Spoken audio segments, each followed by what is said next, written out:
Hello, everyone, and welcome to another horrific review. Chris, Luna, and I are back as we look at Scary Movie 2, directed by Keenan Ivory Wayans. Four teens are tricked by a professor into visiting a haunted house for a school project. Welcome back. Welcome back, Yay, Luna. good to Welcome see you back, Chris. guys. Luna, thanks for Woo! coming.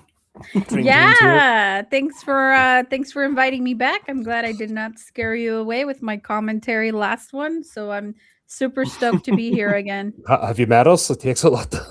You'd have to really push it out of the bag.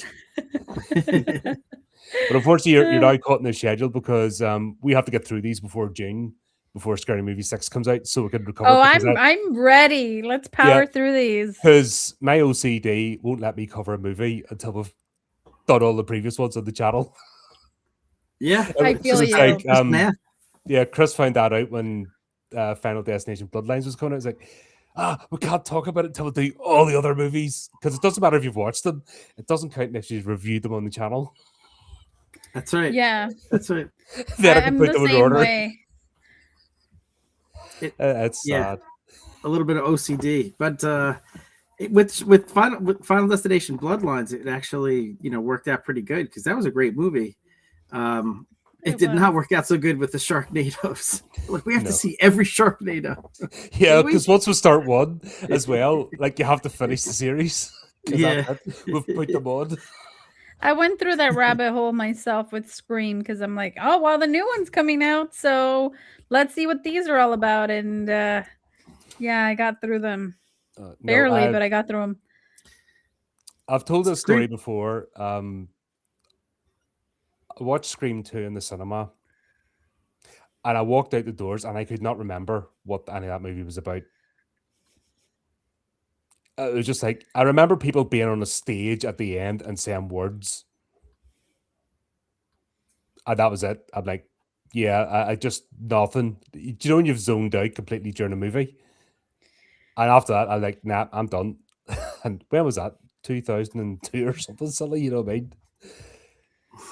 And That then was that was totally me during Lost Highway. I was definitely lost. I'm like, what? but I have to say, I haven't seen these in years, and bloody hell, this was better than the first one. Like the ramped it up, and they still hold up. I found it funny. I definitely enjoyed myself, which is all you really want with some of these. But I don't know if I felt it was better than the first one. I felt I don't know. I thought the first one had more jokes per minute. There was a lot of repetitive jokes in this one, and it seemed like to drag out a little bit more. But I still enjoyed it. I suppose I was getting more of a Rocky Horror Picture Show type, without the songs, but I was getting that more sort of stage show vibe as opposed to like slapstick comedy. Right, right. Because of have you ever seen that with some like let's use the Hangover series as an example. You watch the first one and the sort of jokes are there, but then you watch the second one and it's the same type of slapstick jokes, but they've nowhere to go. Right. Where I Yeah. think with this, they didn't fall into that trap. They went, okay, we could just replicate the first one using different references. And I don't think it would be, I would be bored. So the fact that took us a different direction, I went more like a stage show, like a play. They definitely did. What did you think, Luna? Did you think this one was funnier than the first one, or just more enjoyable than the first one? So my main thing that I'd like to point out is I started Scary Movie watching them. I started with 2. I hadn't seen these since maybe 2005. So it's been kind of 20 years. So after watching these, I definitely enjoyed the first one better. Let me explain why. The references felt like more like South Park than Scary Movie because they showed Titanic, Charlie's Angels, and all these things that I'm like, these aren't horror movies. Why are we referencing pop culture rather than horror movies? So it felt more like Family Guy, kind of South Park, the kind of humor, rather than really making fun of horror movies. That's a fair one. I suppose maybe because I'm not a Scream fan, that's why like as much as it is funny, the movies are references I'm not massive fan of. But when they start this off, like with the Exorcist references, I'm there. If that makes sense. It's Oh, like the movies that do reference, I'm like I'm more down for. Maybe that could be it. Yeah, the I noticed the horror movies they did reference weren't 90s movies or current state of things, like horror movies that were happening now. Like The Exorcist came out what in the 70s? Yeah, So they were making 78. yeah, so they were making very old horror references as opposed to what movies are coming out now, like horror movies that we can pick on now. So I think Scary Movie, the first one, did a better job at that, but some of the jokes in two were funny. They just I don't feel like they were too much into horror and more generalized pop culture. yeah, I think that's a fair statement. I kind of felt similarly. When they did focus on horror movies, like the opening, the Exorcist scene, that was fantastic. I thought that's 2 for 2 now as far as their openings. They really do a great job.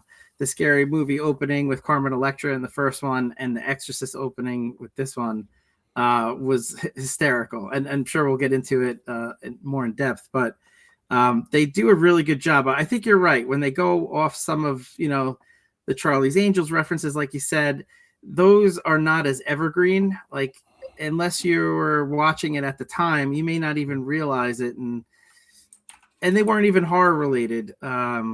Yeah, there was like a What Lies Beneath reference. Some very interesting, references that you really have to be, tuned in to even pick up on.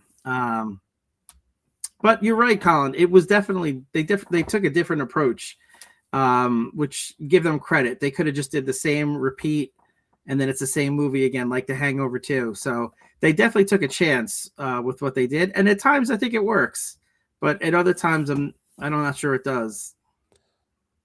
Yeah, I wasn't happy about the general sort of movie references, like you said. It was, but because it's the same cast, because they're playing the same characters, because they're doing a different thing, I didn't mind. It didn't take me out of it as much. And then I'm a bit of a movie nerd anyway, so that was fun. If that makes sense. Yeah. I did want to point out that it did kind of give me I don't know if you guys are familiar with 13 Ghosts. Yep. I just looked it up. I thought maybe they took something from it, but I don't know if they could have because 13 Ghosts came out in 2001 and so did Scary Movie 2. They both came out in 13 Ghosts is 2001. a remake. When did the first one come out? Um, I'm not sure. Let me check. Oh, original is in 1960. So it did kind of give me I'm sorry, I the did warn you, I'm a bit of a movie nerd. oh no, yes. So the sad bastard in me that has no friends, no life, was kind of tuned into this movie. maybe I need to reflect. Go, Colin. Yeah, No, but did you guys kind of feel that because of the poltergeist references and they're going into this house and then there's a paranormal phenomenon? It kind of did give me that 13 Ghosts vibe. yeah, and the fact that it was an experiment, and 13 The Ghosts is an experiment. experiment. Yeah, Yeah. a bit more subtle, I think, than other. Like the first one. Some of the jokes are a bit more subtle, but I'm a sad bastard, so maybe that's why I was enjoying myself. I'm not that great in the first one. Still love the first one. The first one holds up so well, and I'm like, oh, it's just they're just a pleasure to watch. It's refreshing, just to see movies that are to have fun. Do you remember fun? Do you remember people used to have fun and not be miserable all the time and shouting at each other? Yeah, for sure. I think my biggest complaint, and we could go into some of the specific examples, is in the first one there just seemed to be more laughs per minute. If that's a thing for you, that's not, you don't always need that in a comedy. It's not always about the amount. Sometimes it's the quality of the laughs, not just the quantity of it. But I felt in this one they would have a good joke and they would just let it linger way too long. Like, for an example would be with the hand, where the guy has one. Yeah, Harrison. That's probably 17 minutes of jokes related to that. out of a 90-minute movie, right? Like way Yeah. too long, you know? So Yeah. some of the things I felt like, okay, if you want to make a joke about it, I don't even know if it's that funny of a joke, you know, in and out, like, you know, move on to something else, you know, It whereas the was an first one off I the thought, time thing. yeah, yeah. And that's just one example. There's a couple of jokes that are repeated, like the same type within the same movie. As we go further, I'll point them out. So, you know, a few things like that. But there were also some really, really great scenes too, starting with the Exorcist bit in the beginning. That was great.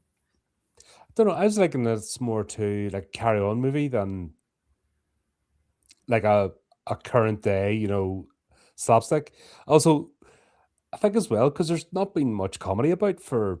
I think you mentioned it last night when you rode the Light and Fright that there's not much comedy being made recently. So it's maybe it's just revisiting something that was actually Refreshing. just meant to be funny. That I'm like, oh my god, this they just want you to laugh. They're not preaching to you. They're not trying to tell you you're a horrible person. Wow, maybe Yeah. that's why I just went, Yeah. yeah. I think it might be a mindset thing too. Just remembering that entertainment used to be made just for entertainment's purposes. Yeah. That's true. I could see that for sure. Yeah, I don't know if this would get greenlit now. There would be Oh like too God, many no. executives being like, "Well, we're spending all this money just for people to laugh. Like, what else?"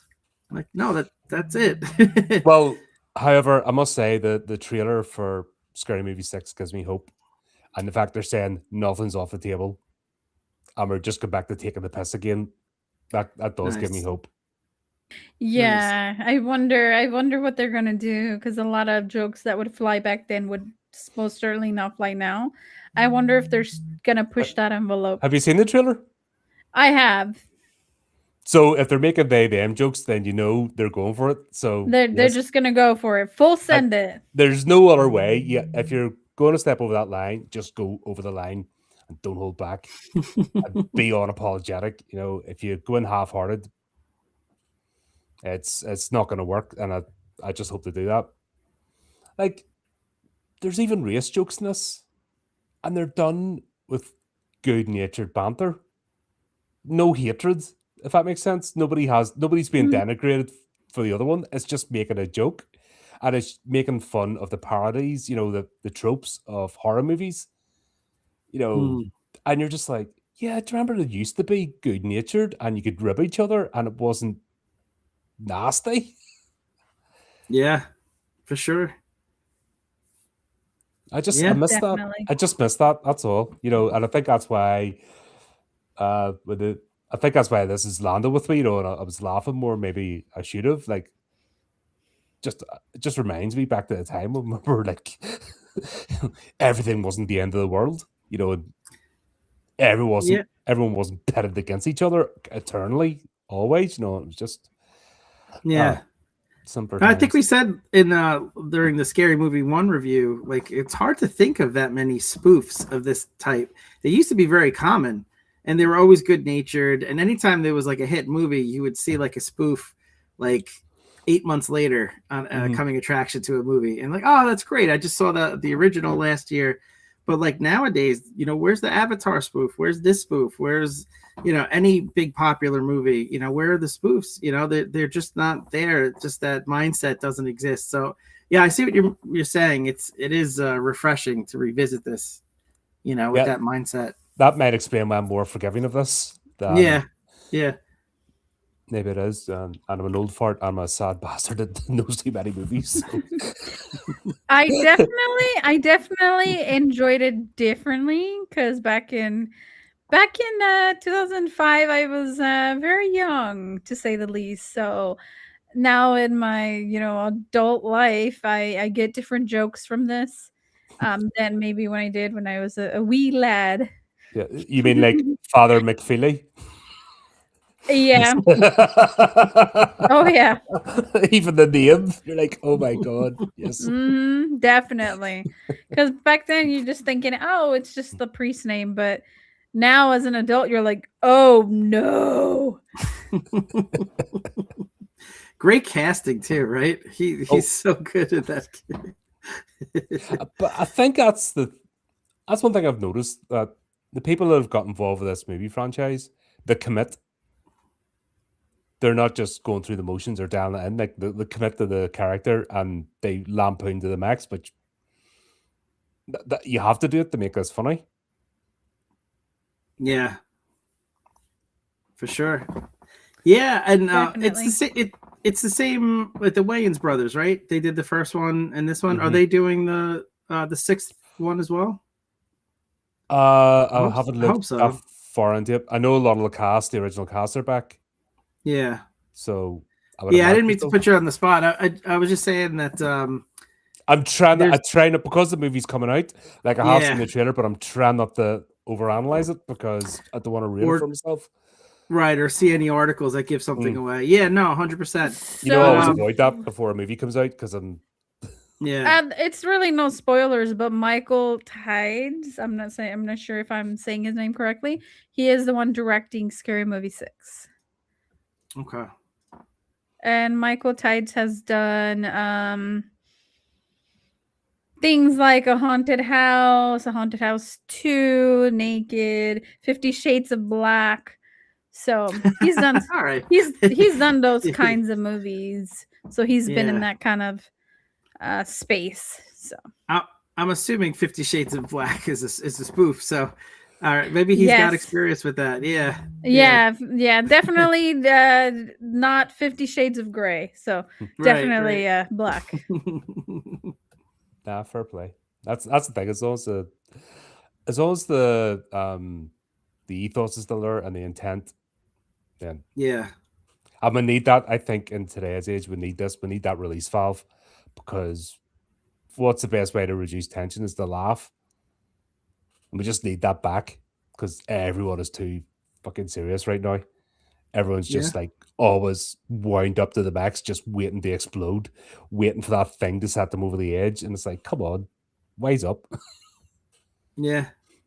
People want sometimes I feel like sometimes people want to be offended by something, and they're like scanning through what you say, like hoping that you'll say something that offends them. Like they crave that. Some people, but Oh, it's then there's definitely a like a, significant portion of the population. It's not as small as it used to be that look for that.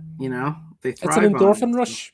You know what I mean? It's I found it's I equate it back to medieval times. Somebody, the one that gets to point the finger and says that's the witch.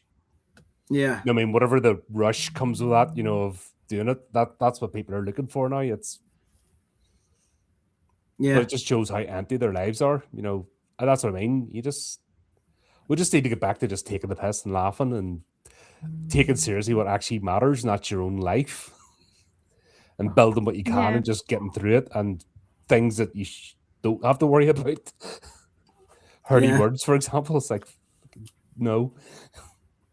yeah. True. But yeah, Definitely. that whole opening scene, we've got what's going on there? So we've obviously got it's all based on The Exorcist. We've got the family, we've got the their version of Reagan, with the peeing scene, but the really hamming up. It's like when they did the Blair Witch Project scene, with the stop the nose, like they just let that go.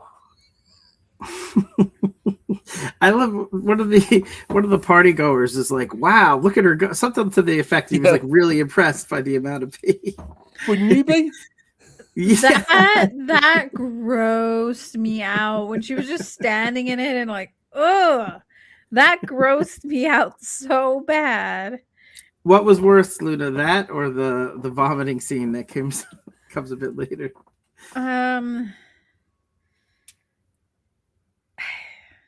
I think vomit is probably worse, but they were both pretty icky. Yeah. I think if they like, had shoes on, it wouldn't have been as bad. yeah, but she was barefoot, peeing on her foot. I'm like, no. Yeah. I'm glad the 4D wasn't available back then, because can you imagine the scent, the aromas they would pump into the theaters? Oh gosh, Or yes. no, get me spraying you, the vomit, the spray in the face, like, oh. Yeah, this would not be the movie for this No, no, definitely not. Oh, that makes me a Scary Movie 6 going to be in 4DX. Maybe. Oh, that'd be great. Oh god, that's right. If that's going to be in 4DX, then yeah, I think we'll have to do it.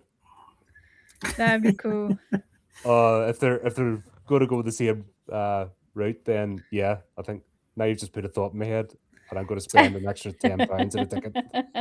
I'd rethink that because the first two scary movies had a very large ejaculation scene, and you don't want to be in the Oh. theater. Oh, got me eye, got me eye. Been running around the cinema. Ah! So I'd think about that, Colin. Oh dear. And I never mind the sex scene. The tongue scene before that.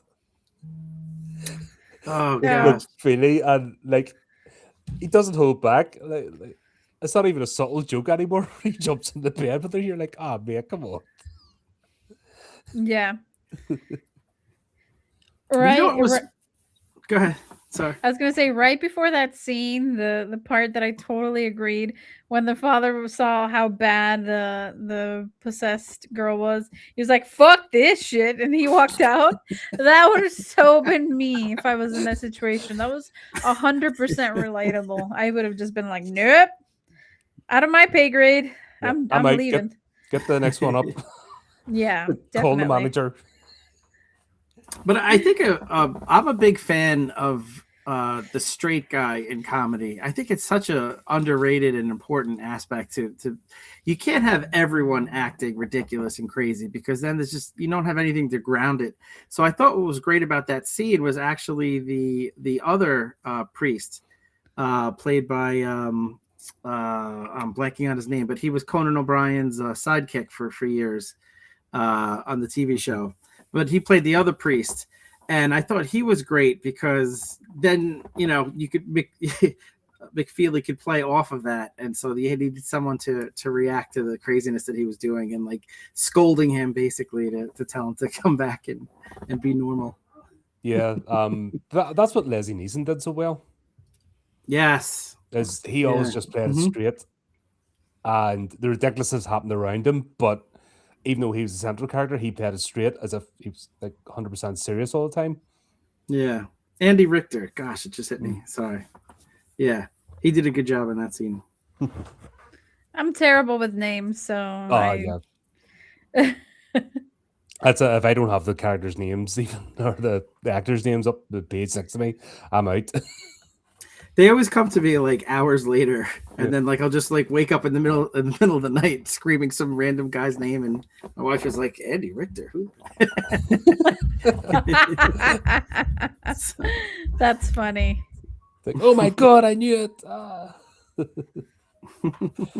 And then we'll go back to the original cast. So we're starting to make like Shorty, like it's just Shorty again. He hasn't changed a bit. It's like No. And I'm kind of glad for that. You get some pretty comical moments from him in this one. I thought he was better in this one than the first one. I thought he Yeah. had a bit of character. You know, I mean, he's still the same character, but I thought he had more to play with. Mm-hmm. He was Yeah, they bit of a gave trope in him the first one. Yeah, for sure. They definitely gave him more to do in this one. I feel like in the first one, you had the scene where he's on the phone a couple times and he's doing the old bit with the "What's up," and like a few things were like that, but you really don't see much of him. This he actually had that great scene that comes later on with the weed tree, and yeah, there were some character moments with him for sure. Yeah, that's what I'm saying. This is different. It's just a different vibe. They could have just replicated the first one, but they didn't. They've decided to make it more like a stage play, and yeah, like I love the Carry On films growing up and things like that, so I get it. Yeah. I loved how they upped his ante because they made him a stoner in the first one, but in the second one they like pumped it times 100 where he was like that's like he was like one track mind at the beginning when they were at the school. They were like, "Oh, what's good about books is he starts blowing a joint or whatever out of the papers, and just all the references just really highlight how they made his character just be like a one track mind pothead." Yeah, but he wasn't just an insert. Like he's part of the plot, and that's Yeah, cool. Which definitely. which would have been the trap. Usually with sequels, not like they have that sort of character and they do nothing with him, and he's just there, but they managed to make him part of the plot. So Yes. I Yeah, appreciated that. agreed. For sure. I did enjoy that because in a lot of horror movie tropes, including oh my gosh, the one I'm like I mentioned, I'm very bad with names, but the one where they go camping, like they get invited to go camping and then everybody dies. They're making fun Sleepaway of Camp, horror movies. No, they make fun of horror movies Cabin in the and Woods. No, that's not a cabin. I think it is. We'll go to the But action. but it's it's the movie where they have to go there to kill them for this like entity thing to appease them, and they're filming the movie. They're filming them in the thing and they can't get out of the woods, I believe. Oh, that's Cabin in the Woods, and everything's like a Yeah. trap. Yep. And Yeah. yeah, that's Cabin in the Woods. Chris Yeah. Hemsworth. Oh my gosh, thank you. Not See, Chris, Liam I'm Hemsworth. Sorry, the brother, isn't it? Yeah, so there is a character in that movie. It totally reminded me of the opposite of Shorty because he was like a side character. Like he's the stoner, but he's not really a part of the group. Like he is, but he isn't. He's Mhm. not fleshed out. So it kind of reminded me of like what you don't want to do with a character just because they are a stoner. Yeah, that's Yeah. as I said, that's what this is clever about it. They've obviously, because they're looking at tropes and making fun of them, they've obviously looked in that, man. Okay, let's not do that because that's a lazy way. So they've Hmm. And what I and like sorry, go ahead. Oh, sorry. I was gonna say what I liked about him too is that he cares about his friends. Like they don't like focus on it too much, but there's a lot of references about that. Which why that's important to me is like as a moviegoer, if I see a character caring about other characters, there's like a part of me that's like, oh, so I should care more about them. When you see characters that do not care what happens to each other, there's almost a part of me that is able to disassociate as well. So I kind of like that. He's trying to help. The main actress. Play cool in the beginning, and later on, when the shit hits the fan, he's trying to help everyone. So I like that underrated aspect to him. That he is a good friend. I think to my shame though, I got that first reference because I've watched Save the Last Dance. So I might have felt a bit of shame there, going, I've seen this. Actually, I know what this movie is. I've watched it. Oh dear. I've never seen that one. Have you not? Kristen Ritter? No, that's the one that plays the one that's in the Jason Bourne movies, the blonde one. She's in it, and yeah, Is it a like romance flick? it's a romance dancing across the cultures. I don't do romance. Like I do said, not. it's in the last 5 years I've just pulled away from every other genre. But I mean, I used to watch everything. Like if it appeared on the screen, I was there. I would do double bills easily. Didn't matter what was in. That was every weekend I went to the cinema. Back when you could afford it. Oh yeah, now So good luck. movie comes out, I'm like doing two. You know what I mean? It's like movie, maybe bite to eat, another movie. That was my Saturdays. Oh. So yeah, I've seen a lot of movies. Just- You have a good memory too. I was, feel like when it comes to horror, it's like sitting with Ken Jennings from the. God, I feel Yeah. like I don't know stuff. That's the problem. I'm like always, why don't I remember that? Why don't I remember this? Or references don't come to mind, but there's loads of stuff I do. I'm like, weird. But yeah, that was that first bit with the whole getting loosened up and stuff. That's from Save the Last Dance. But I love the way Cindy goes from like that to just full on gangster, just goes too far. Honestly, that sweater though she took, where she's like, that sweater is sick, yo. And then she puts it on. That sweater is like, or a coat, whatever, is magnificent. And I want one just like that because it's like red and leather. And I'm like, yes, I need that. 100%. And once again, the actor that plays Cindy in this just absolute champ. Anna Faris, I think, right? Yeah. Anna Is that her name? Faris, yes. Anna Faris, yeah. You're right. I feel like if they had picked any other lead actress, I don't think these movies would have made it to 6. I really think she's a huge part of the reason why people enjoy them. She's the perfect, casting because she lets herself, like you said in the first one, she lets herself get beat up all the time, but yet she still has that star appeal. There's a likability factor to her, and I think it just works so perfectly. Her timing, everything. She's got the whole package. Work great for this movie. She gets beat up a lot in this one too. Yeah.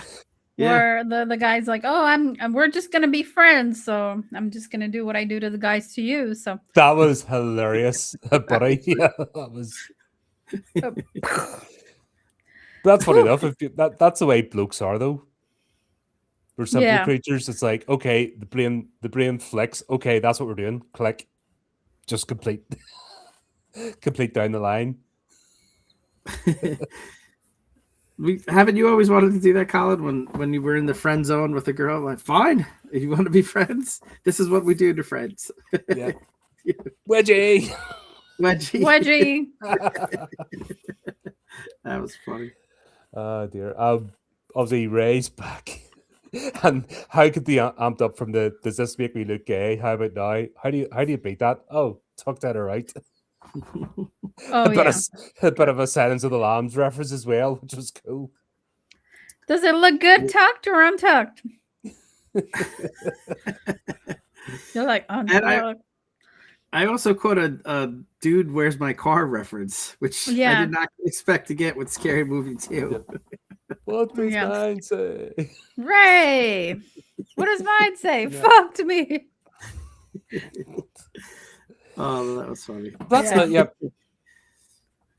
I think maybe because this was still in the parody of a horror movie, like it's a couple of words. I didn't mind it if it had just jumped all over the place. Like there's been other spoofs, if you said, like what was it, the Not Another High School Musical. There's another teen one, Not Another Teen Movie, all those type, which right. I kind of feel this is in that era. Yeah. And just using everything, just using all the tropes. But because of the setting, it can still be Scary Movie. They still managed to make it feel like Scary Movie and not like the other ones.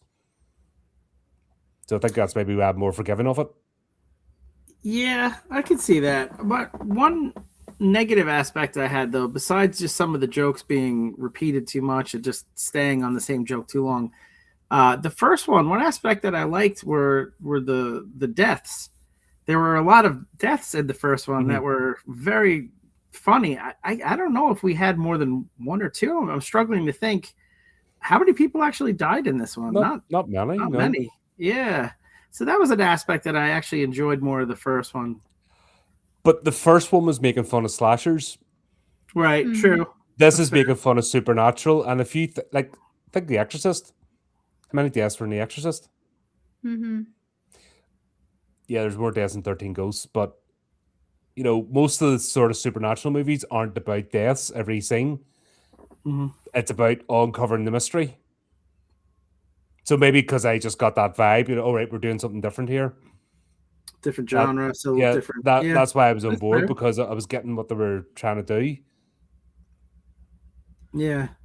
What do you think? Did you like the first one better? That aspect? That aspect, yes. But what caught me by surprise and had me laughing was when they're, I think it was Cindy and somebody else, they were walking and a pole is right there, and they're like, "Oh, don't break off in the pole because it's bad luck." I mean, I've always thought that, right? You never do that. Like if you're holding hands with somebody and there's like a pole in the way, you both scoot one way, or you say bread and butter and then you pass on. I don't know. It's a superstition thing. Well, it's like over under a ladder, isn't it? It's the same. Yeah. So I found it so funny because the person right behind them, they broke off at that pole, and then next thing you know, the bus, wham! I was like, what the hell? And it was so loud too. I had my volume cranked up to a lot, and I honestly didn't remember that scene, so it was like, whoa, okay. And I was just laughing because it was like, yeah, there goes the superstition there. What was the Yeah. bus? Final Destination Final Destination. 3. Wasn't the first one, was it? I No, it wasn't the first one. It The first was one was a No. plane. The second no. I one was mean the the log one. truck. Remember, just stops and then just steps back in the bus waxer. Was that 2 or 3? Oh. that happens No, in Mean there's Girls. a couple of them. A few of them they had a bus. I think the first one though, there was a death. Yeah, by bus. Yes, I think you're right. Yeah. Yeah, I think that was a. Yeah, I think that was a Final Destination thing. Destination joke. Yeah, probably. Yeah. I thought that was funny. And technically, Final Destination is a supernatural movie because it's death Yep. trying to do the comeback, So I wish they would have referenced more Final Destination, to be honest. I think that would have been good. Yeah. Yeah, maybe in the sequels. Yeah. Yeah. It'd be interesting. It's interesting revisiting it, so because there were movies at their time you laughed, and I find that comedies aren't something you tend to rewatch. I think a comedy you tend to just watch, laugh at it, and then that's it. You have the memories. Other movies you might stick in again, but comedies, I think, because we all know that the jokes, because you know the joke, they don't land the second time. That's a good point. I find myself watching comedies like spaced apart, maybe 7 or 8 years, just because my memory tends to fade pretty quickly. So for me, it's 90% of it is new again at that point. But you're right. As opposed to certain movies, just have way more replay value. Yeah, for sure. Like a Sixth Sense or something that you could rewatch it again and again and look at to find something different. Interstellar for me. Those types of movies. Anything Christopher Nolan, really. Yeah. I still haven't finished. That's Tenet. true. One thing that I will point out about Christopher Nolan movies that drive me fucking nuts, his audio mixing, horrendous, because they'll be talking like this. Like the actors will be like talking very, very quietly, and then loud explosions, loud noises, and you're like, how do I adjust the volume to be able to hear the people? But the loudness of everything else is, I don't know, man. That's a fair point. Yeah. His audio mixing is very interesting, but yeah, I think going back to the replay of films, I think comedies aren't really replayable unless you have a different point in your life. For example, you watched a comedy as a kid. For example, you watched, I don't know, whatever comedy movie. Yeah, any kind of comedy movie as a kid, and now, in your adulthood, you rewatch it and you get different things because of life experiences, etc. So I think that's a good way to watch movies, is at different stages in your life to rewatch it and maybe get something different out of it. That's a great point. And I think, Colin, Police Academy is a great example, because I remember watching that as a kid and laughing at all the different characters, whatever, Hightower and all the shenanigans going on, the guy who talked really funny. But then you watch it as adults and you get the joke with the podium and things like that I did not get as a kid. So yeah, definitely. I think the Blue Oyster Cult though was like really obvious even as a kid. You're like,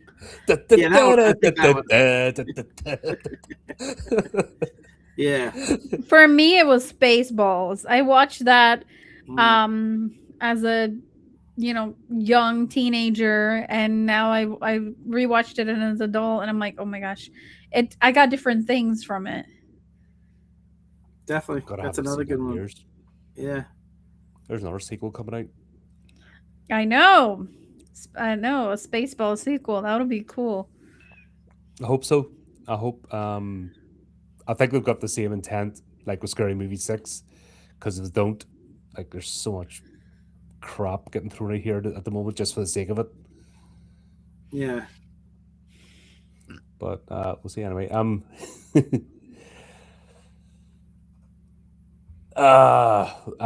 we get to meet Professor Ullman. Like, who doesn't love a bit of Tim Curry?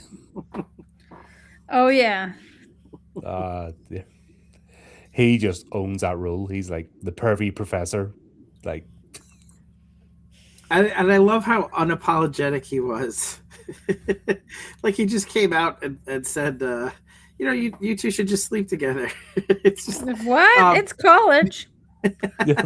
yeah, and I'll It's there's an just help. experiment. a big I'll help. smile on his face the whole time. But uh, that's the way to play these characters. You have to do it that way. There's no point. yeah, What the scene that I left super hard at was when they were fixing the cameras. And he's like, Tim Curry's character was like, is there a zoom in button in the shower?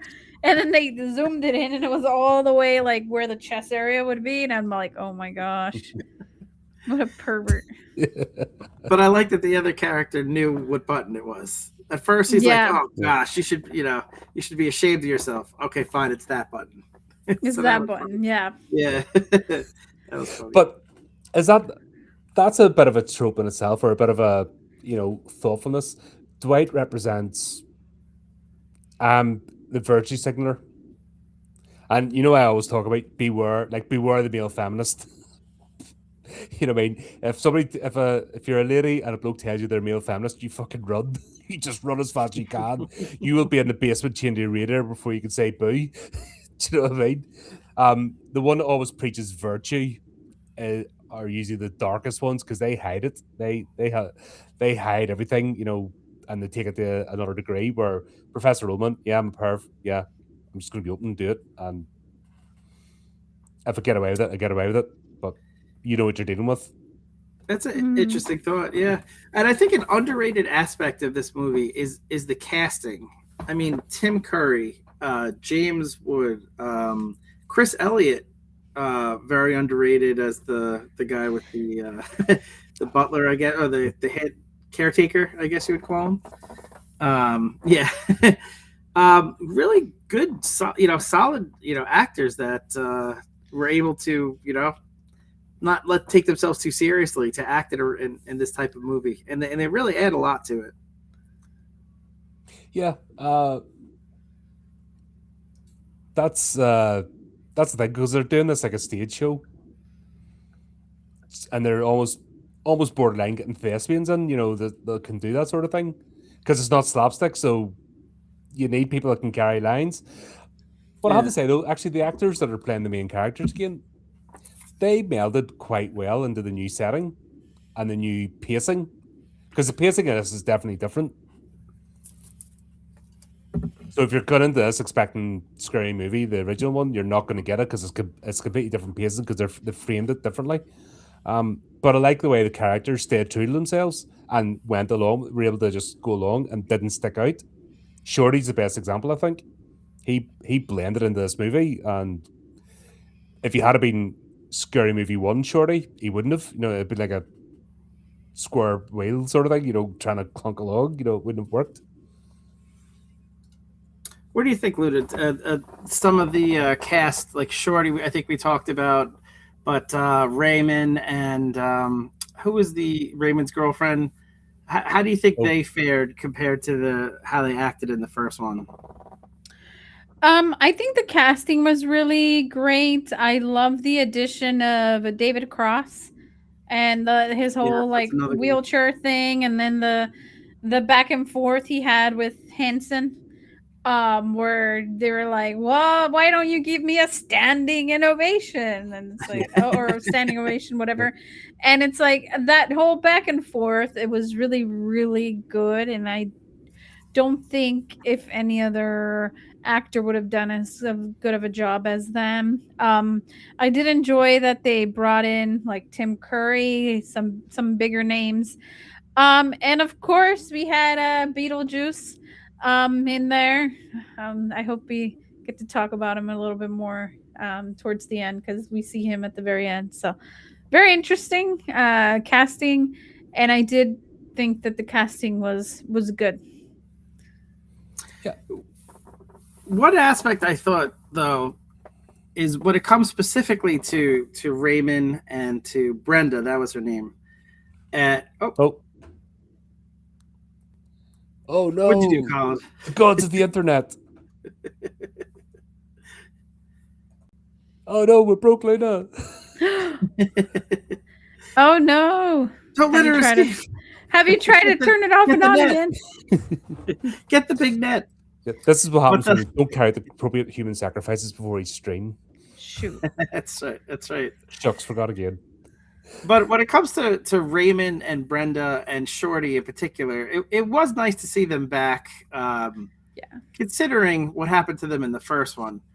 But we haven't really talked about that. Why they're there. And frankly, my friends, it got me thinking. Did you start doing that thinking stuff again?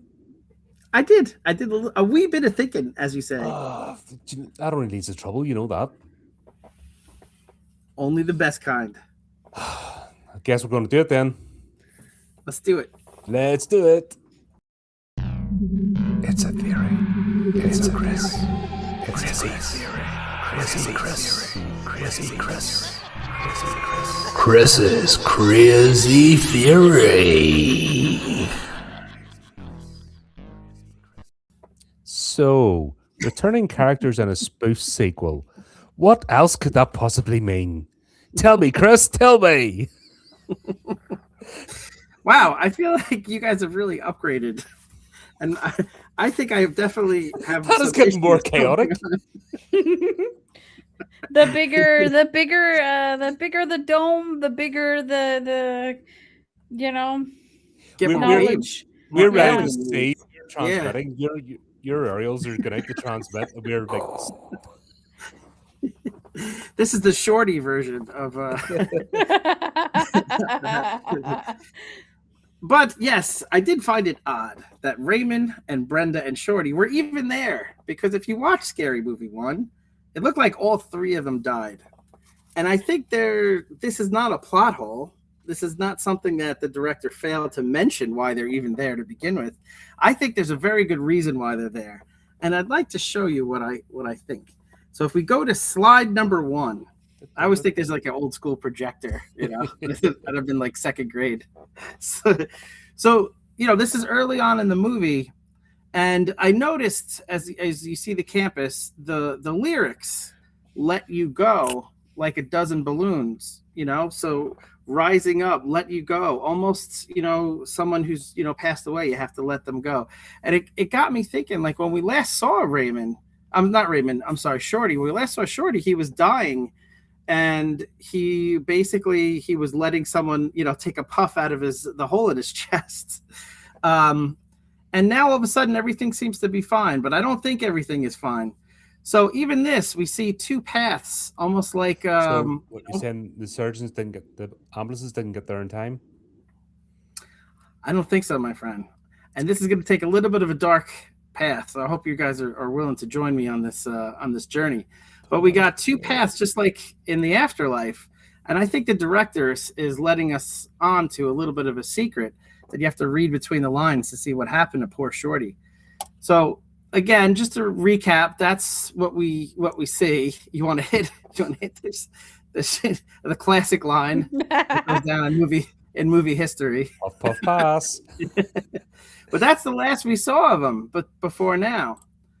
And then now, there's a lot of references, a lot of clues he gives. So he says, I need a place to stay, all right? Because he's perhaps on his way out, And again, we have the character of Brenda, who shouldn't be there because she also died. She died in the movie theater in a great scene in the first one when the entire movie theater killed her for being too loud. And we get a lot of more, subtle scenes. This guy is saying he's exploring near-death experiences. I think, unfortunately, perhaps this relates to our friend Shorty. Much like in the movie Flatliners, the mind does some interesting things as it gets near the end of life. So I did some research. I read a book this week, Lucid Dying by Sam Perina, MD and PhD. So if you're asking yourself, is it just MD? No, she went back and got that makes it more serious, Yeah. I have a PhD and MD. So, Sam, and I don't know if it's a guy or a girl, so maybe I misgendered poor Sam. But the point is that Sam. We'll know when the mob arrive with the burning torches and pitchforks. That's right. Oh, I can't wait for my first internet troll. We talked about that, Luther, last night. Internet trolls are when you've made it. But, they talk about as the brain is dying, it tends to expand the conscious, and you start seeing images almost like vivid dreams. And they've done all kinds of studies, and they could kind of measure this to some extent. So I think some of the events of the movie are Shorty his brain trying to, process it, much like the sleeping brain tries to process all these memories, and you get some interesting things. So all these movies like The Exorcist are playing out in his head as real events. So I have some proof of this. Just look at the expression on poor Shorty's face, and even the background. It's dark, mysterious. This is probably a moment when he wasn't doing so good. Maybe he's in the hospital. Maybe there are brief moments where they might be able to bring him back, but certainly not at this moment, because he looks scared, unfortunately, at what's to come. And he's in pain, much like I imagine what's happening at the hospital. So it wasn't a basketball to the groin then? No. That's what the layman sees. I see beyond. I definitely saw that, and I felt that. But later on, he's watching the the TV, and he sees that commercial for the hip hop Christmas classics. And I did some research. No such CD ever existed. So that Really? It must have been. They didn't use actual music in a smooth parody movie? So if it didn't exist, this must all be happening in Shorty's brain. And then notice this, as he looks at the clock, 11:03 p.m., the exact moment that he died in Scary Movie 1. You could go back and look, but I wish you wouldn't, because you might prove me wrong. But 11:03, when he died, later on, we see this example. Again, this isn't real. This is what's all happening in his brain, the brain of a dying man.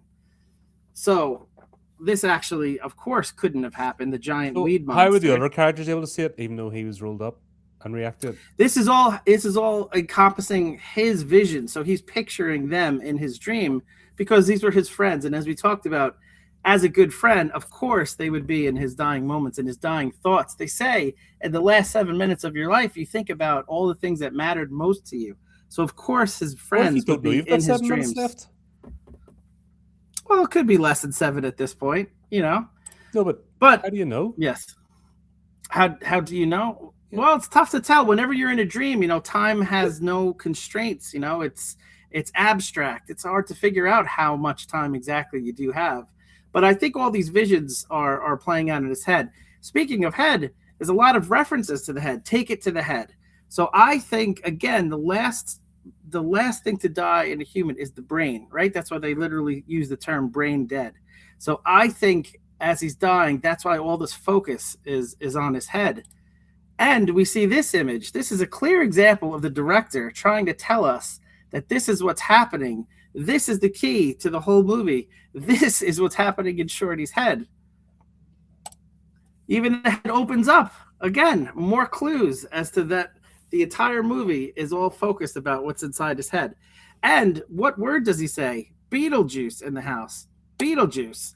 What was Beetlejuice? It was a movie about what? What? I'll listen. The afterlife. It was a movie about the afterlife. So this is what's happening to poor Shorty. There's another example here where he says, got me. He knows the end is near. His time is nigh. N-I-G-H, nigh. And the very end of the movie, the ghost going into the light. It's not him. This is just him manifesting about himself stepping into the light. So I'm afraid, I hate to ruin this and make you all feel sad. A life cut Shorty. My theory is that Shorty, unfortunately, has given up the ghost and his mortal coil. Is that the expression? Poor Shorty has gone to the afterlife, and this is all playing out in his dying, addled brain. And that is my theory. This is the antenna that shoots out theories. Woo, woo, woo. There you go, folks. It's a theory. It's a Chris. It's a theory. Chris's crazy theory.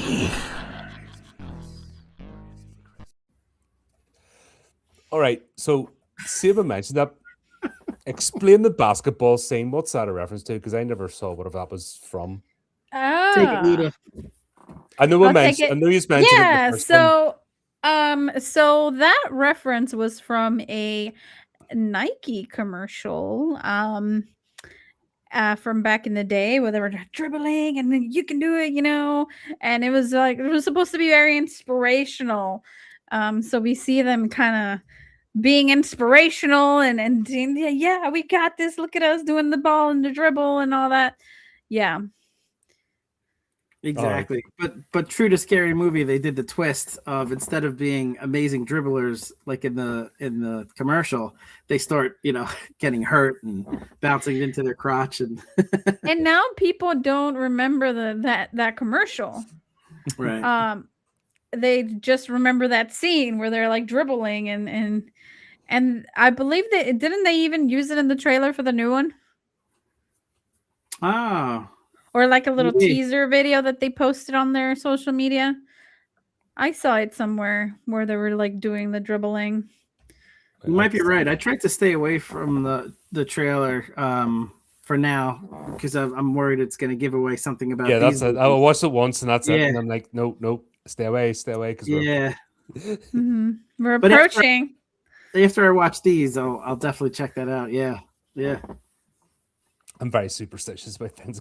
It's like, Yeah. don't watch too much about the movie. You'll ruin it for yourself. Especially today, because marketing departments don't know how to do trailers. No. Yeah, They they give just- away the whole movie. They just give away the whole movie. You may as well not bother watching. It's like, Yeah. "Just in?" What I hate is that they put the best scene they put like the climax scene in the trailer and you're like, I already know what's gonna happen in the climax, so why would you do this? Yeah. It's terrible. There was I still haven't watched it and I'm not going to, but Speak No Evil remake with what's his face? McAvoy playing it, right? The American version. But in the trailer, they actually put the ending line, which explains the whole bloody movie from the original Dutch version. You're like, why would you do that? That was it. So if somebody hadn't seen the original version and come in this, you've ruined the movie even on that alone. Yeah. But then I heard they went out with the ending anyway and made it girl boss thing. So yeah, I'm glad it didn't bother. The original's dark. It's only 2 years. That's the thing. The remade it only 2 years after the original came out.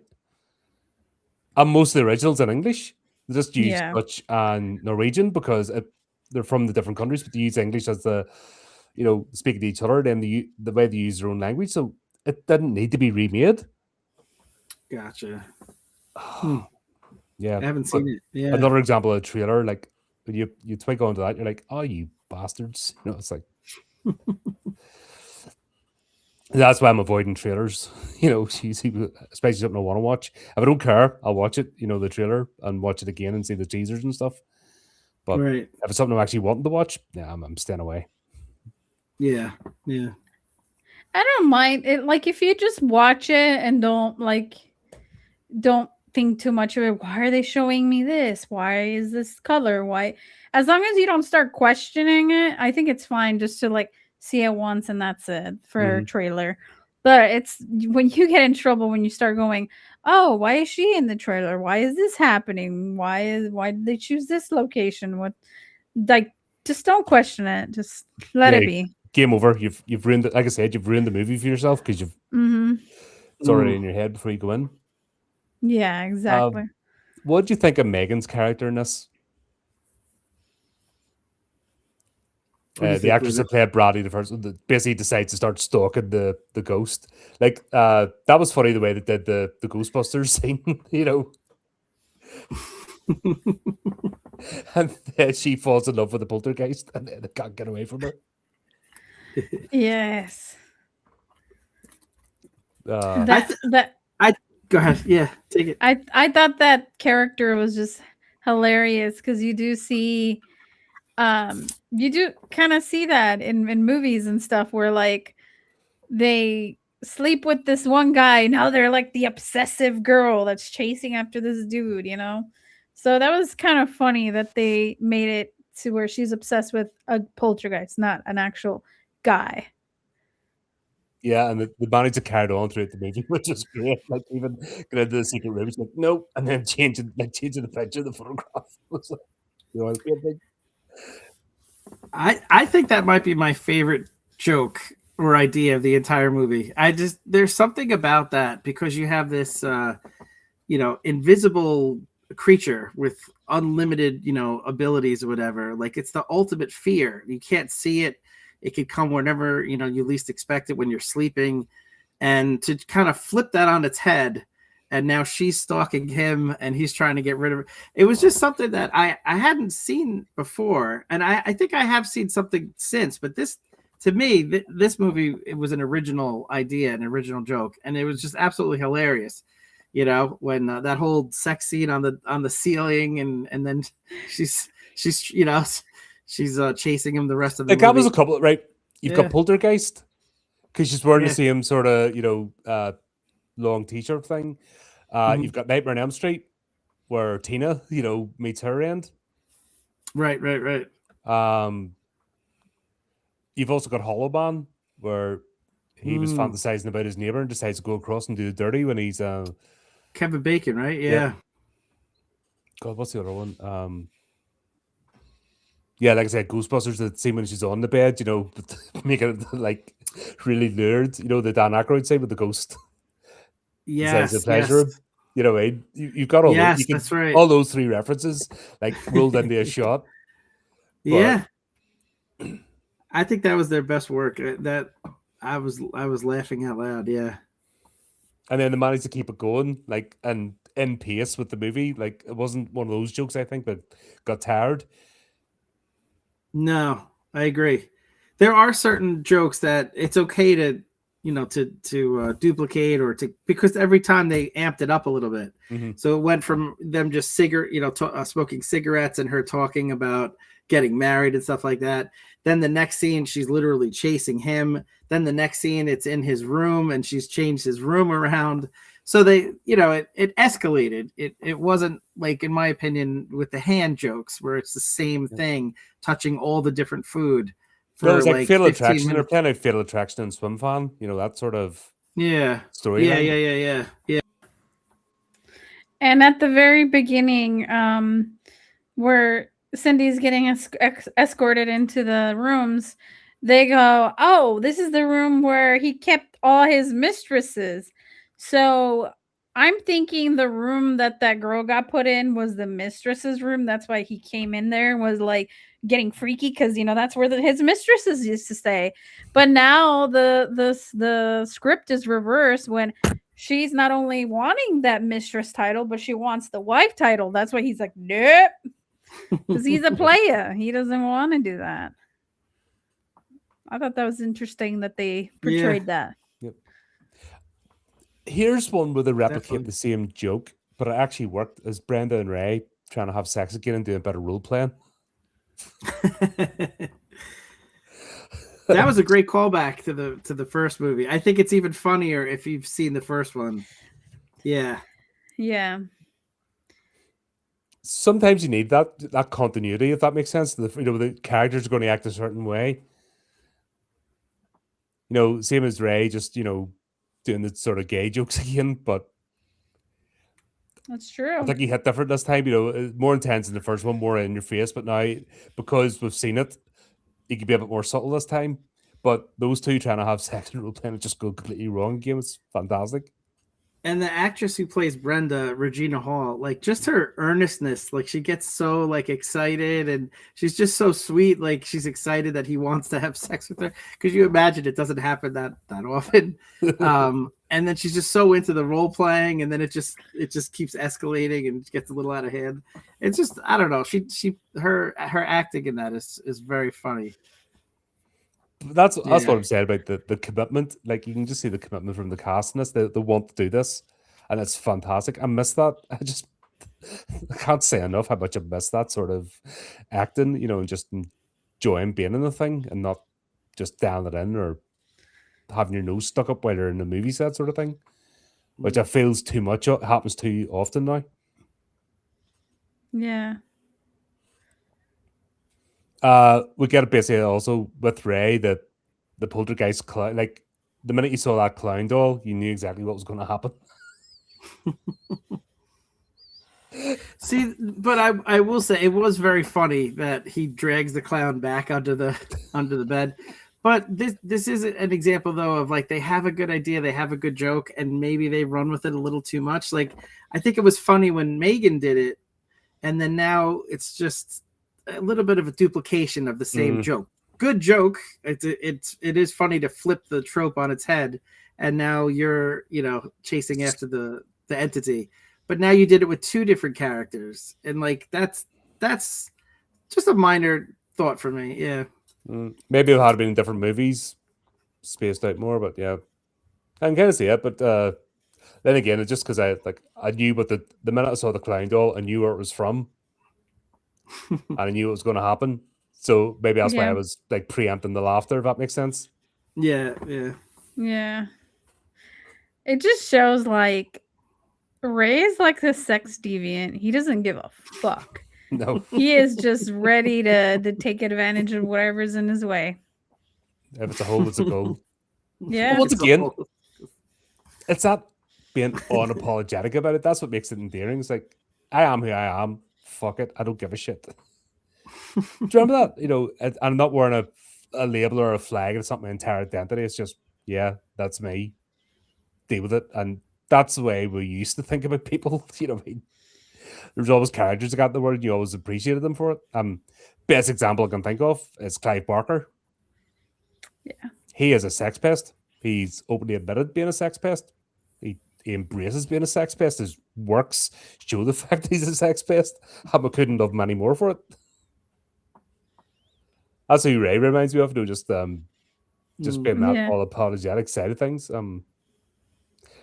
You seen Midnight Meat Train, yeah? I haven't. No.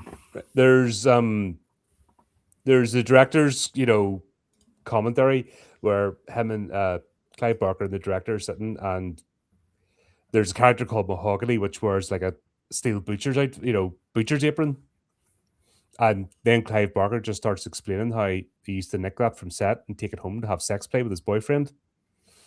And he just starts getting into detail, and you can just hear the almost sliding of the chair as the director starts moving away from him, getting more and more uncomfortable. The director's just going, right, okay, I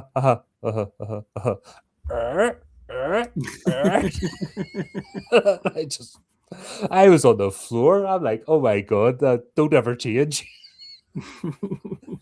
And just raise like a homage to that sort of larger than life character, which. Yeah. You need that in comedy. You need larger than life. That's the whole point of lampooning. But again, even with his character, the earnestness from the actor, like it's not over the top.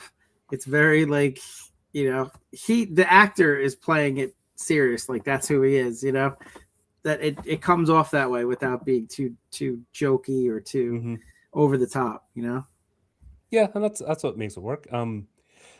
Cindy and the cat as well. Like, obviously, you get the cat reference, don't you?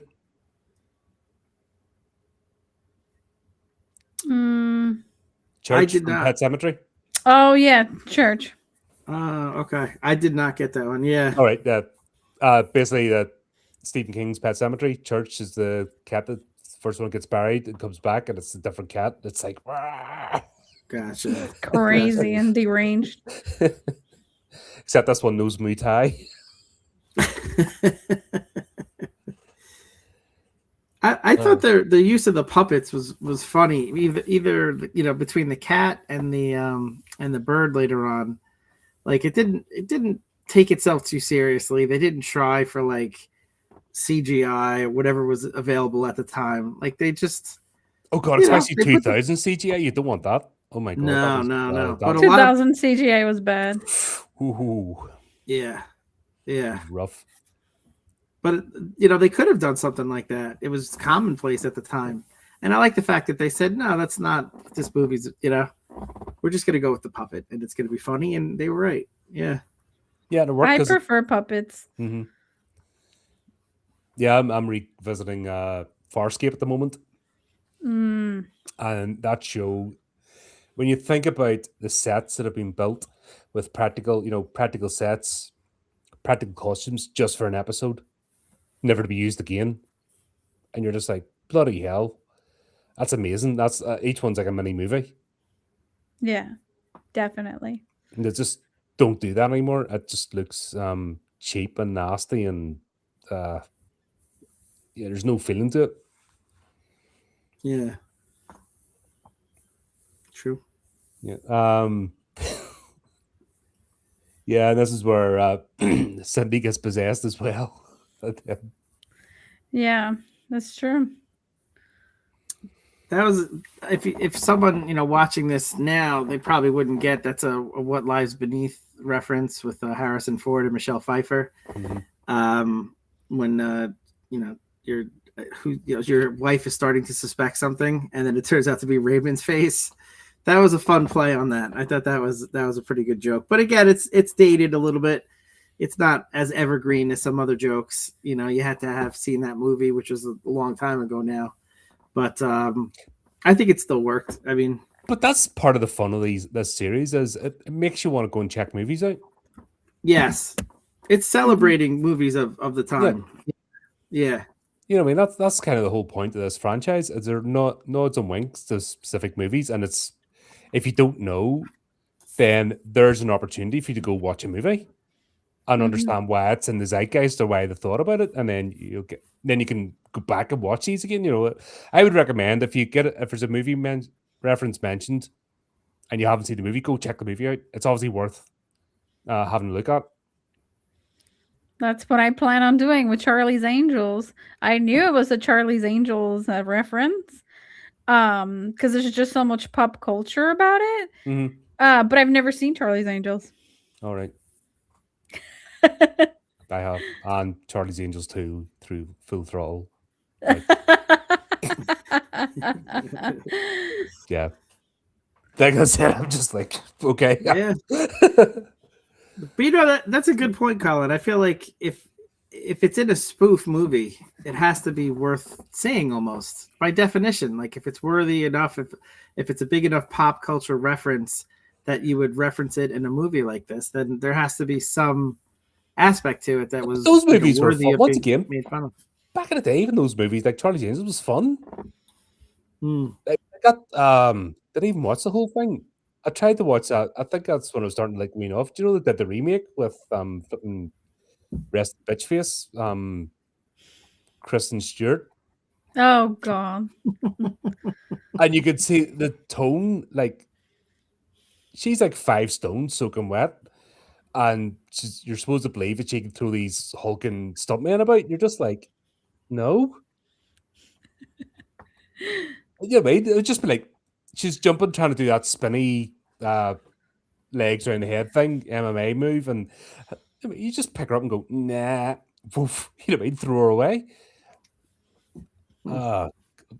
But the original, the scene from Charlie's Angels, like that remake, was a spoof. You know what I mean? It was all fun. It wasn't meant to be taken seriously. It was just meant to you go in and enjoy yourself for an hour and a half and come out and with a smile on your face. Yeah. That was it. You forget about the world for a bit of time. Yeah. And that's what I said. It's a whole spirit of like they're never going to reference any like it's going to get harder to reference current day movies because they're not made with any soul now. I mean, most movies you're just watching going, what? Like I don't look at sci-fi anymore. I don't look at fantasy anymore. Definitely don't look at comedy anymore. Even the Naked Gun, I watched it, but it was all right. But it still had that just going through the motions feel to it. You know, I haven't seen it yet, so I don't know. Yeah. I see what you're saying though. you know what I mean? You'll notice it. You'll notice the change in tone. Where the movies these are references, the reason they're getting references because they had an impact in the day. They made people happy. They had scenes. They had just joy. Yeah. You know what I mean? But I almost think the opposite though. I think because movies take themselves way too seriously now, I think it would be so rife for spoof of them to make fun of that aspect.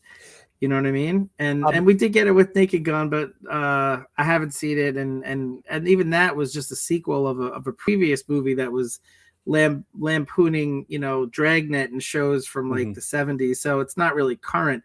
A current day spoof of current movies that take themselves too seriously, I think would be hilarious, and I think would be really needed in this market. That's where I think I might struggle with Scary Movie 6, is because they're probably going to reference stuff that I've just not watched. And then the thought of watching some of the movies that they are references might fill me with absolute dread. Yeah. I have to watch this shit. You know what I mean? No. We'll see. I suppose it'll be interesting to see what they do.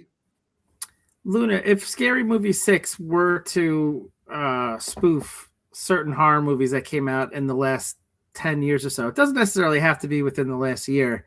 What movies do you think they should, you know, that were big enough pop culture references?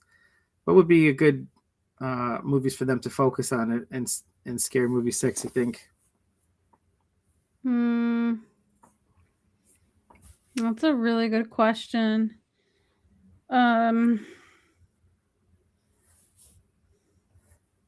I think, even though I don't like them, Terrifier. The Terrifier franchise. I think that's pretty relevant, and a lot of people enjoy them. And they just had a third, fourth, I don't know, a millionth. Oh, third.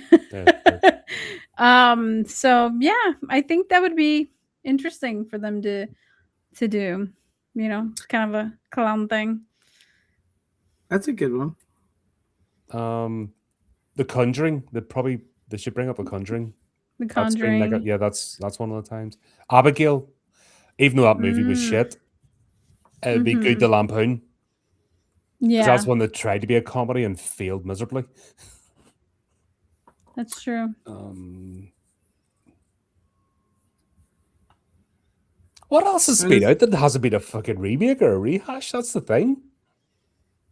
Yeah, because you can't lampoon. Like, the only funny movie like in the last 5 years has been Renfield, in my opinion. Where I actually laughed and enjoyed myself. Weapons. Yeah. Could use. I was just gonna say Weapons. Yeah, I'm doing trying to pull up some... like the anime run. You know, they could bring a bit of that in. That'd be good to lampoon. Because they have some leeway, right? Because the Log Legs is a good one and popular enough that a lot of people might get it. Because Scary Movie 5 came out far enough ago that there's a lot of ground to cover. You know what I mean? Like, they don't necessarily have to pick a movie within the last couple of years. They just have to pick a movie that the previous Scary Movies didn't already tackle and came out sometime between Scary Movie 5 and 6. So there's a lot of ground to cover. The problem is, since 2010, I've mentioned this, since 2010, movie making just fell off a cliff. It wasn't even gradual. Like, right about 2010, it just went voof. And it's been harder and harder to be excited about movies. And lately, it's rehash, remake, TV prequel, soft reboot. That's been the whole focus. And there hasn't been enough new stuff apart from the indie scene. So some of the options, I tried to pull up a list, like Hereditary, I think you mentioned. Obviously for the lamppost scene, that would be a good one, or the set and yeah. Oh, yeah. Just like movies that came out and were big enough in the zeitgeist that might, warrant, mentioning in Scary Movie 6 or being referenced. Conjuring, I think he said. He probably hit on them. Yeah, 28 Days Later, but that's going back now. Yeah, that's way back. Yeah. Like, I can't remember. Like I said, it's been so long since watching these. I can't remember what's been covered to date. All the movie, I mean, I think we'll definitely have a better view when we get the movie 5, because we'll have been through it all and got the reference. Yeah. There hasn't been that much. That's the problem. The movies that stick out, Good Boy, The Substance. Substance is a good one. They I could do a think lot they with cover that. the Saw franchise in these movies. It does happen. They did, yeah. Yeah, you know what I mean? There's one that's going to cover the Saw franchise and the torture porn stuff. I don't know if they did the Human Centipede. I don't think they did. So, you know what I mean? There's something. Hmm. You know what I mean? That's the Yeah. thing. There's also the problem with the horror genre. There's just too many movies as well. Like, Yeah. we'd pick 5, but there's another 105 we hadn't thought of that they'll mention and be like, oh, I forgot about that one. That's true. And they could do a classic movie to spoof, like just like this movie did Exorcist, like Luna said, which is from the 70s. But Mhm. I think it would be interesting if they did more current movies with scary movie sex. But we'll see. Yeah. Mhm. Yeah, that's it. Still got a ways to get there. Yeah. Yeah. And then we get the whole Buddy overhears the professor's plan and stuff, and then it all sort of plays out that they're all being experimented on. And then this is where it just goes into like Scooby Doo. Like they're all gathered together and they all get the goggles and the ray guns. And then this is where the whole like, oh no, why do white people do this? And why do black people being left last? Oh, we're all dead. But this I don't mind because once again, it was banter. It was friendly. It wasn't meant to nobody's being denigrated. It's just a joke. Where I don't think they can do that today. Right. Yeah, that's true. Because there's too much venom behind every statement. So you can't even have a joke or a jab or make, what are you doing saying that about, you know, a repressed person, blah, blah, blah. You know, it just wouldn't work. But Yeah. back then, we proved that we could have a joke and get on. Sorry, excuse me. Flip. Couldn't get the mute button in time. Apologies. I But, was you know, trying to get the mute button there. I think the Wayans have always done a good job with racial humor. Like you said, it's not done with any malice. That TV show they had for a while, In Living Color, there was a lot of jokes back and forth between them and Jim Carrey, and it never like crossed any lines or offended anyone. No one complained at the time. Like they would equally make fun of white people tropes versus black people tropes, and the tone was always good natured.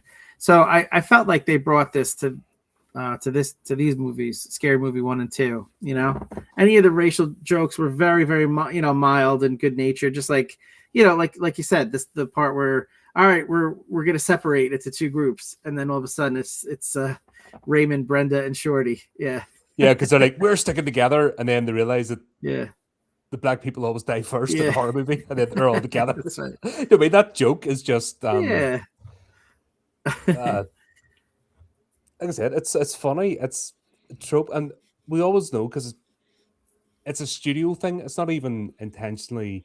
It's just studio. The executives are, oh, we do this. This character has to die first, or whatever. You know, people don't realize they fit into patterns when they're like in a business. If you Mhm. have to churn out stories every week, or that's just your job, then you do what's comfortable, and it sort of becomes part of the machine. But we recognize patterns, and it just becomes a joke, and they play with it. You know, it was never any malice, and everyone gets along. You know that's what I miss about this time. yeah. People genuinely made an attempt to get along, and now it's just been completely pulled the other side. Where I would argue there's more nastiness now than in the 30s or 40s or 50s, or even the 19th century. You know what I mean? I'd say there's more nastiness now between groups and more polarity. It's a bold statement. I mean, there were some pretty horrible things, Yeah, but it was some never daily. criminals- You know what I mean? This is daily Yeah. life all the time, every Yeah. minute. I could see I could see what you mean as far as the you're constantly hit with it as opposed to, yeah, that's true. And I think social media plays a big role in that, where you're Mhm. you're seeing it more now. Yeah, yeah, And that's the problem. Maybe- You go about your daily life back then before social media and you could switch off or not Right. engage. Now you can't. It's in Yeah. everything. entertainment, news, interactions. It's all that all the time, and that's the difference. It's the intensity and frequency of it, and it's True. virtually unless you completely unplug and go and live in a cave, then you can't not notice it. Right. You can't not feel it. Yeah, you can choose not to react or try not to take part, but like I said, even when it's in entertainment, all there's always that my side's better than your side, my gang's better than your gang aspect. And it's just like I said, it's all you can understand why people, if you're getting fed that 24/7, like even during what over in America, the Jim Crow era, it'd be like the Klan being on 24-hour TV all the time. They only held meetings once a week, you know what I mean? So you like 6 days of not getting it. Right. But yeah. I think that's the equivalent. And then what was the other one? The Panthers. They came later, didn't the 70s? Mm-hmm. You know what I mean? It'd be like them being on TV 24 hours a day in that era. But it didn't. It's only when they appeared now and again in their rallies and stuff. You know, it wasn't everyone got about their own life, but they weren't getting that all the time. Right. Yeah. Where this, you're getting that both those extremes all the time now, and it doesn't stop. And that's why I'm saying it's I feel like it's worse now. Like I think I'm lucky because I grew up before social media. So I knew a time before it. Like these movies, you know, when they come out, it was just a completely different time. Yeah.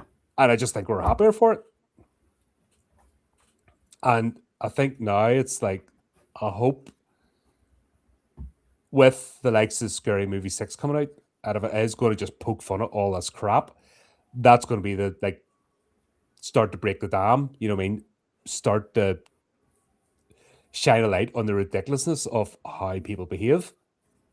And it might help to diffuse a lot of things. You know, laughter's the best. You know, that's why anyone's like a totalitarian always goes after comedians first. Because laughter disperses everything. It's hard to be angry when you're laughing. You know what I mean? It's hard to hate if you're just laughing. I mean, genuine belly laugh, not this current sneering laugh. You know, it's you know, not actually rip roaring, letting things out because of ridiculousness. You know, and that's what Lampoon has always done. Lampoonery's always diffused things. So, and I think that's why I'm like just appreciating these movies maybe probably more than what they were meant to at the time. At the time, it was just normal. No, it's like it's like, oh, please come and go back to this. Yeah, it's a time, right? That's what it is. Yeah. But yeah, I love the. Once again, it's like Brenda and Ray trying to have sex. Who gets Cindy? She's good. Like she must be so good. Like even in her freezer. I like that they brought that joke back from the first one. It's just the boyfriend. It just constantly that's all the one track mind and. No, but that was the funny thing. Yeah. That he flipped off that track and went on another one. She's the one trying to bring him back. That's true. Yeah. She's like, I don't want to be in the friend zone anymore. Don't like a friend zone. Because she kept getting beat up. Yeah. Oh, Kane and Dwight, that wheelchair fight. I don't think that was from anything. Yeah, I didn't get the reference if there was any. Yeah. Just like a game of chicken, but I just thought it was cracking. Obviously, the weed trees from Poltergeist again, because that's big tree that tries to eat the wee boy. All the distractions and grab Caroline. Right. No, that was a great scene though. Yeah. And David Cross was, like Luna said, was a great casting choice. He adds so much, to this type of role where it's very dry humor. Like he doesn't do anything, like he doesn't emote. He's not like a Jim Carrey with the histrionics, but there's just something very, very funny about him. I've always enjoyed David Cross and pretty much everything he's done. Community. He was great in that Community episode. One of my favorite Community episodes. Did you ever see that one, Luna? The Dungeons and Dragons episode of Community? Yeah, I don't know. I'm he was familiar great. with that one. Yeah. No, fair play. And once again, it's like nobody's being denigrated. He's just making fun of, he just. In fact, I would argue that this is more representation than what the idiots are trying to do now. Because I don't see anybody in a wheelchair getting offended by this. Because they're playing a funny character and the character's one of the gang. Right. Unless you're a miserable bastard, you know what I mean? And he wants to always be the one to do everything. Mhm. He's so able-bodied for being disabled. He's like, I got this, and then he goes and the scene where he's like pushed, he's like, do you want me to do it? No, I got this, and he goes up the stairs and he's just like crawling and finally gets It's he's backfired. just trying so hard to prove himself that he is worthy But of we've known being people part of like the that. friend group. But with no people like that, no, I mean, there's probably somebody like if you've known anybody with disabilities that they're this isn't going to beat me, I know, but they take it to an extreme because of their personality. Yeah. There's people that know people like that. That's what I mean. That's the whole point of lampooning. So there'd be people joking, but that's like Fred. He's a dick. Yeah, I mean, but that was it. It's once again, it's making it real. And like I said, I think it did better.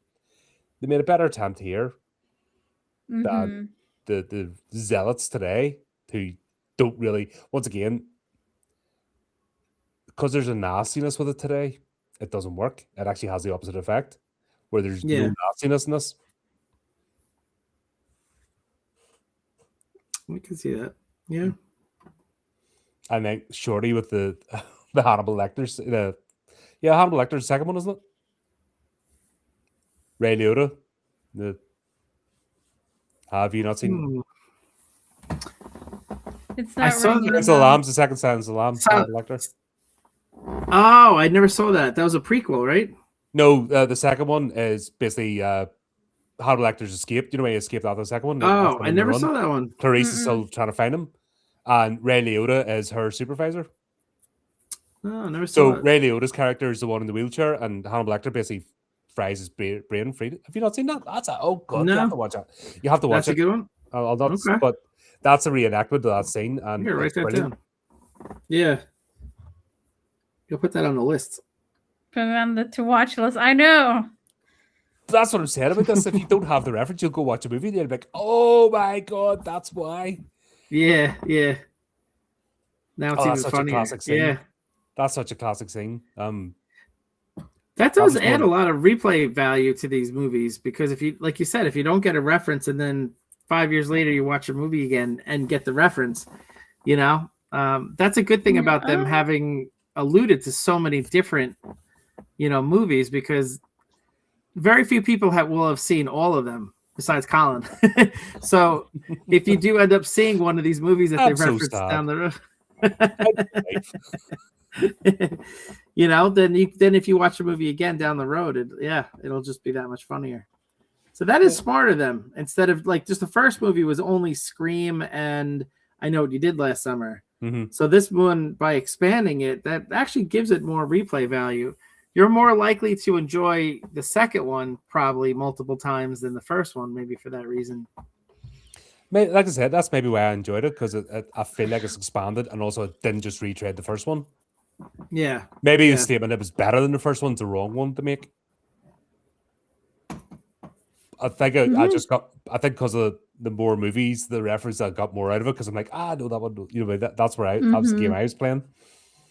Yeah. You get more value out of the reference bucket. I like that. Yeah. And then like we talked about the Charlie's Angels scene, like once again, that was an iconic scene. That was just it was the whole tone of the movie. Like, and if you watch Charlie's Angels, you'll get it because it was cartoon. It was the whole thing was a live action cartoon. That's the way they played it. Nice. I got a laugh when they came down the stairs. They came in their underwear and they're like, and then they ran back up. That was funny. Yep. As one does. Yeah. That was great. Yep. But Smack My Bitch Up was a good one to play as well. That's because that video caused controversy at the time. That was like people were like, "Oh, I forgot about Yeah. that. Smack." Mhm. Yeah, yeah. Yeah, It's that such a good techno song though. It's got a great beat. chase my picture, smack my picture. I was like, ooh, ooh. Yeah. What do you Um, guys think of Chris Elliott as the villain compared to, I guess, the first one, which I guess would be Ghostface was the Mhm. villain and the main villain in the first one. Do you think the caretaker, with the strange hand, like, Hanson. I don't know. What do you think? It was all right. Like I said, because the way this played out, it was more I was thinking more Rocky Horror Picture Show. Like he was definitely oh shit. Not Frankenfurter, the assistant. No, I mean that's basically what they're playing.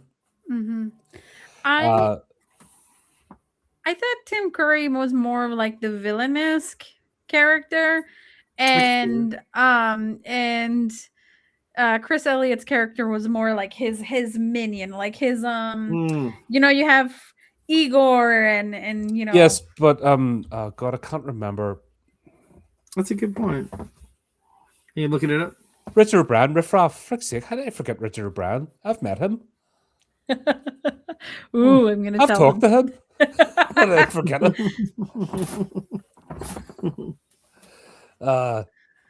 Yeah, but he has his own. You know, way sometimes the minion has their own designs, Yeah, like Starscream. You know, yeah. You Transformers fans out there, yeah,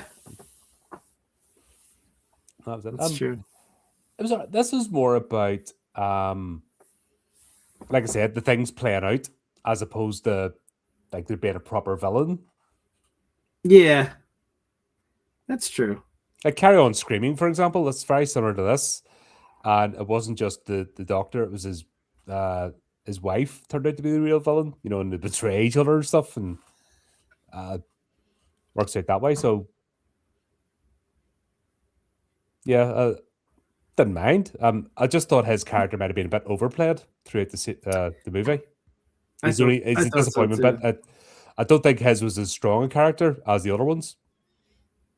Yeah, too much screen time, I think. And just because you had such a big cast, and many of them were familiar with from the first one, so to dedicate probably like a third of the movie just to Chris Elliott's character, yeah, I don't want to beat a dead horse. That was one minor thing that bothered me. You know what? Another thing I would have loved to have seen, and I'm always a big proponent, but I think in this movie it would have been great, is a blooper reel. I love what these types of movies or just comedies in general at the end of the movie where they show you, because this looks like it was a ton of fun to make. And they did actually show you in the credits, they showed you some making of still shots. I don't know if you watched through that. So if you're going to show that, it'd be nice to show a couple of the bloopers. There had to be some great bloopers with this cast. I imagine it would be on the DVD box sets. Maybe, yeah. Yeah. Don't give it away for free. Why? Yeah, but Yeah. that Why was milk the the cow? thing. What is it? What's the expression? Don't milk the cow when you can have the I don't know, something like that. There's an drawing a blank. expression. I know there is. I just drawn a blank right now. Yeah. But yeah, that was the thing. It probably is on the. Probably look it up on YouTube now. Somebody's probably uploaded it. I imagine it's there. That's true. Yeah, I might have to go search for that. Yeah, look for Scary Movie 2 bloopers. You know, bloopers. Yeah. I imagine it's been on the It'd thing. be fun. Yep. I had to be a Ghostbusters thing. The whole Ghostbusters ghost trap, wasn't it? Oh, absolutely. What do you think, Luna? They're playing with the light. Obviously, it's Exorcist and Poltergeist are the two main movies that they're playing with. So it was don't go into we go into the light, but also they're playing with Ghostbusters, a ghost trap. at the same time. Yeah. And also too the goggles and then the guns and all that. Oh man, that was good use of Ghostbuster. I think it was a Ghostbuster reference. I mean, Yeah, but I thought without of being it. on the knuckle, you know what I mean? You could, Yeah. Mm-hmm. Yeah, you know, I think you're right. I love the when it's all over and done with, they're back in the, you know, college dorm and Cindy's taking Polly. And Polly's like, fuck you. I don't want to leave her. Why'd you let me die? Like, And she's about to pawn him off on her dad too. She's Yep. like, "No, it's a great bird. You don't have to do anything. It'll be fine." Oh, they're clean. You know, they're very clean. Yeah. And then he has explosive diarrhea. anyone who has birds knows that's not the case. Yeah. Yeah, every day it's like kick Either everything everywhere. poop or seeds Yep. everywhere or something. Yeah, my mom had birds. Yeah, it's they don't mess about like. And then of course Hansen decides to come back as a hot dog seller. Once again, I think it was just too much of his character. But I think we needed more of the professor and his plan. He kind of overshadowed. Mm-hmm. Yeah, He did. I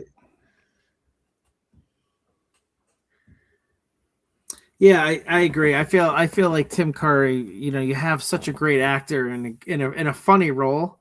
You know, why not have more of him and downplay the Chris Elliott part a little bit, or the Poltergeist. The Poltergeist was great with Megan. That whole interplay, you know, that where she's chasing him, like that could have been the final cut. You know, the final scene at the end. But so even the yeah, to fact that bring Shorty gets it on with the other ghost, the wife, yeah. and then ends up going steady with it. They end up in the relationship, like a little bag in the head thing and all The this bag stuff. over the head. My wife keeps asking me, but I refuse. Yeah, that was a funny joke. Yeah. No, but all in all, I enjoyed this. It was a different vibe. I think we've all got the same complaint with Hansen. It was just overdone. I think Mm-hmm. he maybe if it was maybe a bit less was more. And then he Mm-hmm. revealed himself, but he was too in your face the whole movie, so his reveal was a bit flat because he was almost taking over the movie. Yeah. Yeah. But like you said, Colin, you know, credit to them for not just doing a duplicate of the first movie. You know, they did take some chances, and I think a lot of them worked. And yeah, going forward, if they keep, you know, mixing it up like this, I'm down for it. I haven't seen the third. I only saw the first two, so I don't know if you guys remember the third, but I'm excited to see where this I think goes. I've either seen up to 3 or 4. I can't remember. I don't remember the I third. genuinely don't. I might just click back Not in at when I all. watch these again. It's been so long. Mm-hmm. Yeah, I remember one of them had. Oh, what is that movie where they have the tinfoil hat on their heads because the aliens are coming? Signs. Signs, yeah. One Mel of Gibson. them rips off Signs. I don't know which one it is. Yeah, that's all I know. So that'll be interesting. That's a shame to rip off Signs. God, what's wrong with people? I know, no imagination, eh? We wouldn't do anything like that for a cheap joke. No, absolutely not. They should be ashamed of themselves. Oh god. But there you go. Obviously, we will be back soon with Scary Movie 3 because we're going to get these all done because we'll have to get ready for the new one. Yes. Absolutely. But Luna, thanks for joining. This has been an absolute blast. Let's Yeah. expand this out and getting to cover a series. Yeah, you're great, Luna. Thank you so much for joining us. It's been a lot of fun hanging out with you. Yeah. Yeah, and you get a different perspective. You know, being younger and female, and I grew up in a different era, and I think it's interesting to get different perspectives from different places. It's going to be interesting as we get the later ones. Yeah. That's, you know what I mean? I think that's we're going to see like the definite difference of, oh, what, you haven't seen that one? I'm like, no. Yeah. Mhm. Maybe some of the culture references might be different because at some point, I definitely started putting them back, and I don't know if it was before 2020. Mm, At some point, I just started pulling back from movies, other similar, yeah. genres, and just got more into horror because I was just getting so disappointed. I'll be interested when I find that point if they're referencing other things, and I have no clue whatsoever. Yeah, definitely. But this was fun. Thanks for everybody for Yeah. tuning in, and we will be back again soon. So just leaves me to say, until next time, keep up to date with the channel, do the type of clicky things, and remember to keep it creepy, keep it horrific.